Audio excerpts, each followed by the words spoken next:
Muy buenas a todos, aquí estamos un martes más, un día más para contaros otro caso, otra historia y también para deciros que gracias por todo el apoyo que recibió en estos dos vídeos que subió, que teniendo en cuenta desde que he empezado mi canal desde cero, sin ningún tipo de ayuda, me estáis apoyando un montón. También os quería decir que os he dejado en la cajita mis redes sociales por si os interesa también ir a verme por ahí. Y bueno, este es el caso de Juliana Samboni. Quédate conmigo para ver todos los detalles. Pues Juliana nació en Colombia. Ella tenía 7 años de edad. Nació el 26 de junio de 2009. También tenía una hermana que se llamaba Nicole. Y ella, Juliana era una niña muy risueña, muy feliz. Y aparte tenía muchas aspiraciones. Ella siempre jugaba a ser doctora, le gustaba jugar a ser doctora. Su padre se llamaba Juvencio y su madre se llamaba Nelly. Ellos vivían en un barrio con muy pocos recursos, un barrio muy pobre. Vivían en una casa muy pequeña para todas las personas que vivían allí. Vivían con sus abuelos, primos. Y entonces la familia de Juliana los padres de Juliana decidieron irse fuera a buscar una mejor vida. Decidieron irse a Bogotá a buscar trabajo y un sitio mejor también para sus niñas.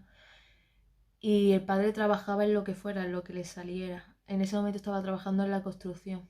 Y la madre igual, trabajaba de limpiadora y en lo que encontraba.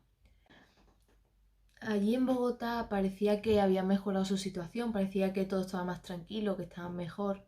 Y bueno, ya entrando un poquito más en el momento de los hechos, la niña desapareció el día 4 de diciembre de 2016. Estaba jugando ella como muchas mañanas, estaba jugando en la calle a las 7 de la mañana, 7 y pico, con su primo.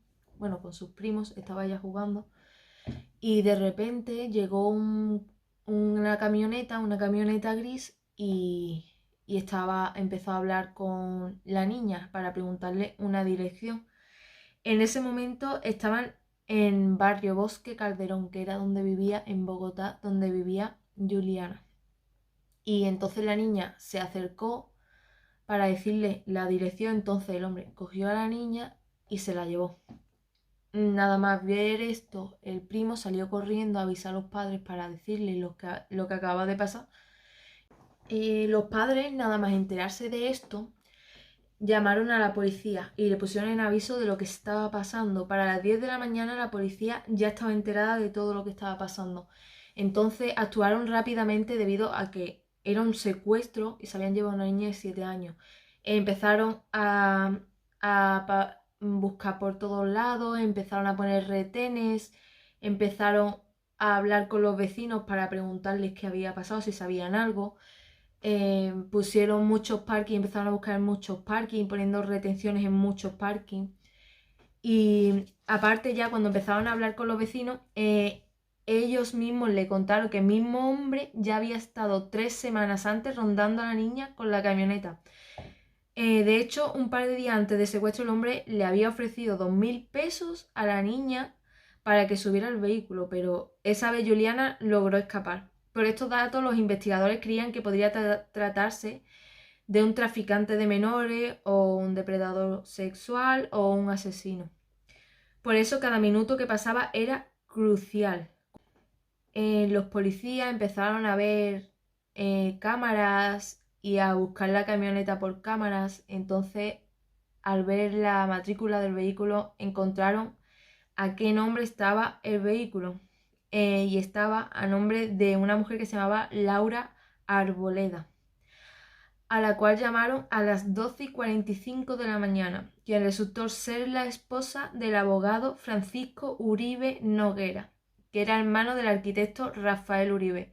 No os olvidéis del nombre de Rafael Uribe, que más tarde veremos por qué. Telefónicamente, los investigadores le explicaron a Francisco la gravedad del caso y le advirtieron que ese vehículo estaba involucrado en el secuestro de una menor.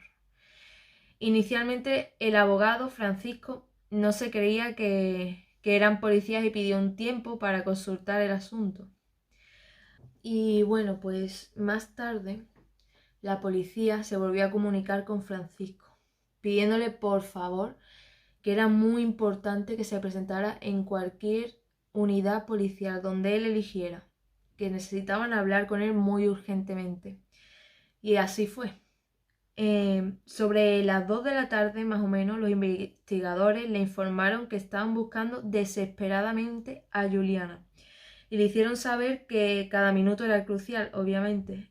Este explicó que el vehículo no estaba bajo su poder por cuenta de un negocio familiar hecho años atrás. El abogado intentó entrar en detalle en el asunto, enterarse de qué estaba pasando. Los investigadores les insistieron que la única prioridad era dar con el paradero de la niña, obviamente. Entonces Francisco empezó a llamar a sus familiares, a hacer llamadas, a intentar averiguar quién tenía el coche, sin ofrecer ninguna respuesta, porque nadie le decía nada.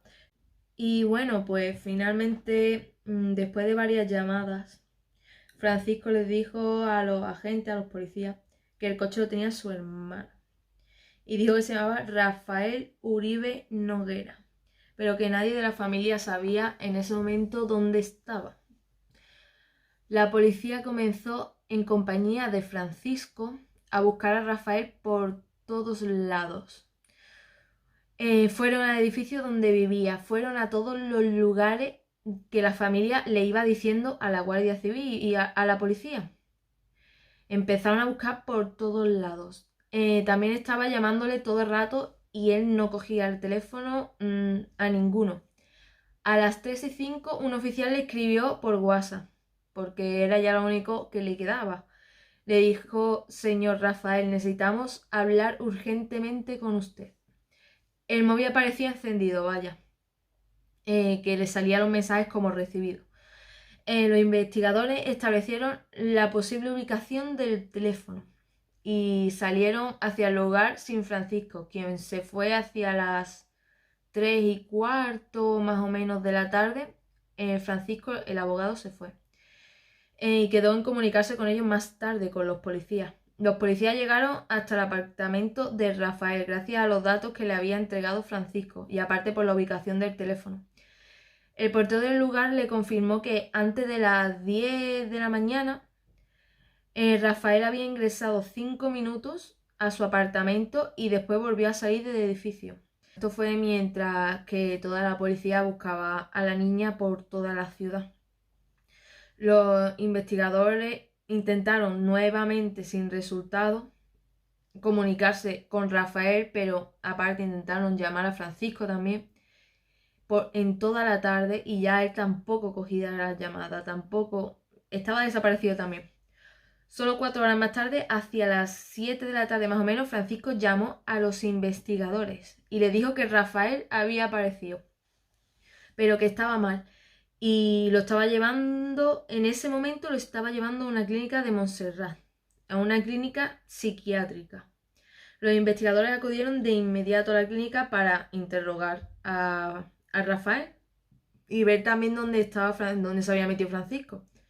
Al ingreso de esta clínica, los policías se encontraron con Francisco y le dijeron los médicos que no podían hablar con Rafael porque estaba siendo atendido. Entonces no podían los policías decirle nada a Rafael. Francisco estaba allí en compañía de un abogado. Francisco era abogado, pero estaba en compañía de un abogado también. Y le había consultado antes de hablar con la policía, le había consultado todo, minutos antes.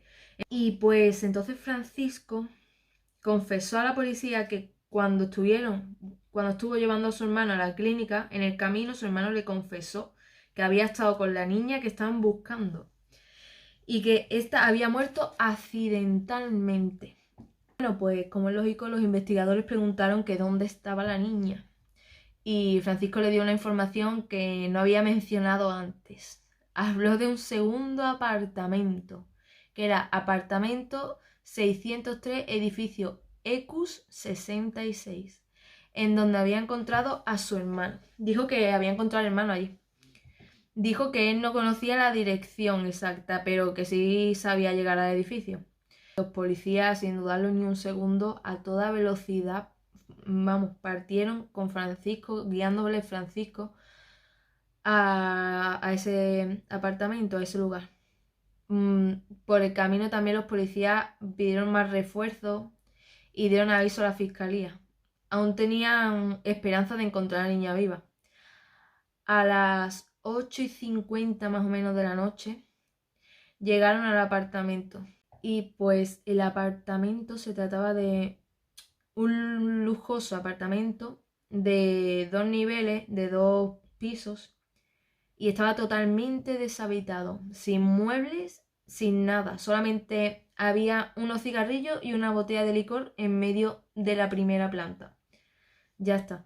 No había nada en la primera planta. Cuando empezaron a buscar no había nada.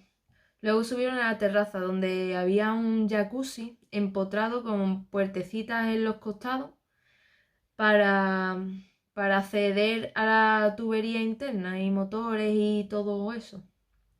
Los investigadores abrieron una de las puertecitas y entonces encendieron la luz de una linterna de un teléfono y entonces vieron que la niña estaba tumbada dentro, estaba dentro de la puerta. Al revisar su pulso confirmaron que la niña estaba muerta, vaya, no había nada que hacer por ella. Incluso algunas de sus extremidades presentaban ya una rigidez cadavérica, es decir, que había muerto la niña hace horas. Y toda la escena dejó totalmente impresionados a los investigadores, vaya. Porque la niña se encontraba desnuda y su ropa estaba escondida en el tanque de agua de uno de los baños del apartamento. Y el caso pasó de ser una investigación de secuestro a un feminicidio agravado. Los patrulleros acordonaron todo el lugar y llegaron los forenses e investigadores de la SIJIN. De inmediato observaron que el cadáver estaba embadurnado en aceite de cocina, tenía aceite de cocina por todo el cuerpo, y esto era debido a que querían borrar las evidencias y las huellas en el cuerpo. Posteriormente, Medicina Legal estableció, tras una necropsia de 10 horas duró, que el asesino golpeó a la menor, la violó y la asfixió, presionando su boca y cuello. Su ropa, sus prendas fueron encontradas dentro de la cisterna de uno de los baños del apartamento, excepto uno de los zapatos que apareció en la camioneta. Y bueno, mientras la dolorosa escena del apartamento se investigaba, Francisco y su hermana Catalina llevaron a su hermano Rafael a la clínica Navarra para que le hicieran pruebas como que había tenido un exceso de cocaína y de alcohol. Y bueno, la clínica Navarra dictaminó paciente remitido de clínica Montserrat, antecedentes de consumo de sustancias psicoactivas, refiere consumo de alcaloide périco, refiere que fueron 3 bolsas y alcohol 1,5 botellas de aguardiente, refiere que el consumo de alcaloide fue aproximadamente 5 horas, reporte médico de la clínica. Es decir, basado en todo esto y en otras evidencias, la fiscalía afirma que Rafael se drogó varias horas después de cometer el crimen y que esto lo intentó como una maniobra para intentar atenuar la responsabilidad de su acto, como que lo había hecho drogado. Y pues entonces, como es normal y con todo esto tan raro, que parecía que los hermanos estaban encubriendo, lo estaban manipulando también la escena del crimen y todo esto, empezaron a hacerse preguntas como qué ocurrió durante las horas en las que los 3 hermanos estuvieron en el apartamento, porque los 3 estuvieron en el apartamento. ¿Quién entonces fue el que ocultó las prendas del cadáver? Lo del aceite también. ¿Quién fue el que se le ocurrió eso de bañar a la niña en aceite? También quién escondió el cuerpo ahí. ¿Por qué no avisaron a las autoridades desde el primer momento en el que estaban con Rafael, en el que encontraron a Rafael en ese apartamento? ¿Por qué no dijeron antes que existía ese segundo apartamento también? Entonces, estas y otras muchas preguntas fueron las que hicieron la fiscalía a Francisco y Catalina en el interrogatorio. Como si todo fuera poco, también apareció muerto, vaya, supuestamente suicidado, el vigilante del edificio Ecus 66, es decir, el vigilante del edificio en el que apareció la niña. También las primeras informaciones señalaban que sí, que era un suicidio supuestamente. También al lado de su cuerpo se encontró una carta como de despedida. Pero bueno, sin embargo, las autoridades ya después de todo no descartan nada, ninguna hipótesis, no descartan nada. Merchan es el vigilante, no me salía el nombre, perdón. Es el vigilante de allí, se llama Merchan. Fue testigo de todo lo que hizo el arquitecto. Merchan fue el que estuvo diciendo cuándo había entrado, cuándo había salido y quién entraba y salía todo el rato del apartamento. Por eso también fue muy raro que de repente, después de todo, de que era un testigo de todo, apareciera muerto. Rafael obviamente tuvo su sentencia y fue culpable de todo y lo sentenciaron a los 50 años que le pedían. Porque aparte de todas las cámaras de videovigilancia, todas las pruebas, también en el cuerpo de la niña apareció su ADN, obviamente. Y bueno, en el año 2017 también nació el hermanito de Juliana, que la madre pues tuvo un parto complicado porque aparte hubo muchísimos juicios y tenía que estar tranquila, pero no pudo estarlo por todos los juicios. Pero nació su hermanito también. Pues también se celebró el juicio de los hermanos de Rafael, del hermano y la hermana de Rafael, en el año 2019. Este juicio fue, por supuesto, porque eran cómplices supuestamente. Y pues bueno, Rafael estuvo allí testificando a favor de los hermanos durante 40 minutos más o menos. Y él testificó que él había hecho todo solo, que los hermanos no le habían ayudado en nada, que él fue el que embadurnó a la niña en aceite, que él fue el que se le ocurrió esconderla allí, él fue el que hizo todo. Y bueno, entonces el tribunal al final absolvieron a los dos hermanos, es decir, le dieron a los dos como que no habían estado, no habían hecho nada y los dos salieron absueltos sin ningún cargo ni absolutamente nada. Y también aquí he encontrado un reporte que dice que un magistrado del Tribunal Superior de Bogotá ratificó el veredicto en favor de los hermanos Catalina y Francisco. Señaló que la Fiscalía ni siquiera demostró la materialidad de los delitos por los cuales los hermanos fueron llevados a juicio.